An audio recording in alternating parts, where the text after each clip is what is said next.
Yeah, just before, I mean, when we were on break, we cracked a joke. You know, this is exactly what the deputy president, then now the president, was complaining about in Huru regime when he said that the regime had weaponized the criminal justice system, picking who to charge, trumping up charges against them in court of some nature. You know, Fred, I think let's say this. In the end, whatever time that is, the government cannot prove allegations of terror against those young people or anybody charged because of protests. They cannot. This judiciary is full of great men.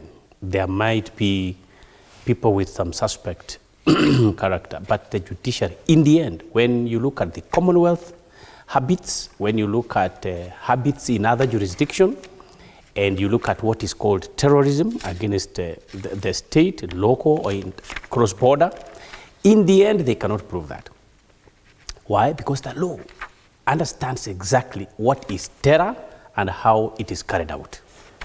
So police must prove that that has happened. But in the end, Fred, I can assure you, they will not prove that charge. That's in the end. But Wakili, if a matter is presented before a court of law and a determination is made, then the charges do have what they require, probably in as far as bail is concerned and bond terms, and also in terms of how long you can hold a suspect as investigations continue. Could that be the main intention? No, I will tell you, why they're actually going through this act is because the Terrorism Act allows the police to detain you more than 24 hours, detaining you.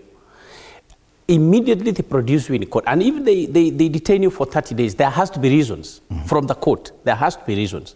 I mean, no, we are trying to investigate, or he's communicating with so-and-so, so we are trying to, you know.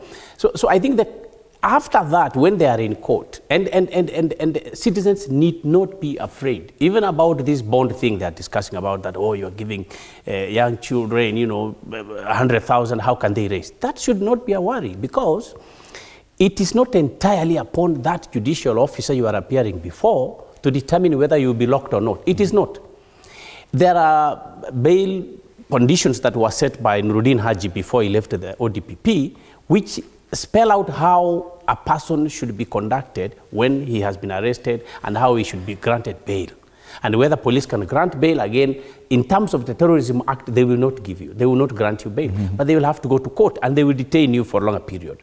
But after they have produced you in court, if this judicial officer is a person who is waiting for a telephone call from higher officers, that is okay. He will say 100,000. That is not the end. And this is where Kenyans need to understand their rights. You can go before the same judicial officer and review those bail terms. That's one. You can also run to the High Court quickly after you have been denied the bonds you can afford and request for a review at the High Court. I mean, this has been done a number of times. So yes, I'm not suggesting that it is correct for judicial officers to be, you know, that excessive when they are actually, but I am reassuring your viewers that they should not lose hope that they have been told. You can go, actually the law allows you to go back to the same magistrate and explain your circumstances. And then you can see in this one, the Law Society went in and fought hard to review those bond terms. So it is not cast in stone that if you have been told you will pay 100,000, you pay 100,000. But let's go back to the terrorism activities. I personally have a matter I handle at Kahawa, where the charge is actually that this particular celebrity insulted a very popular person, politician. It is not in this country. It was, these are foreigners, but it is alleged that she did that allegation when she was here. Now, this is insulting somebody. This is just like you are saying, I don't like how you look, your face is bad. And of course, that agitated that politician so much that she actually came and reported the case here.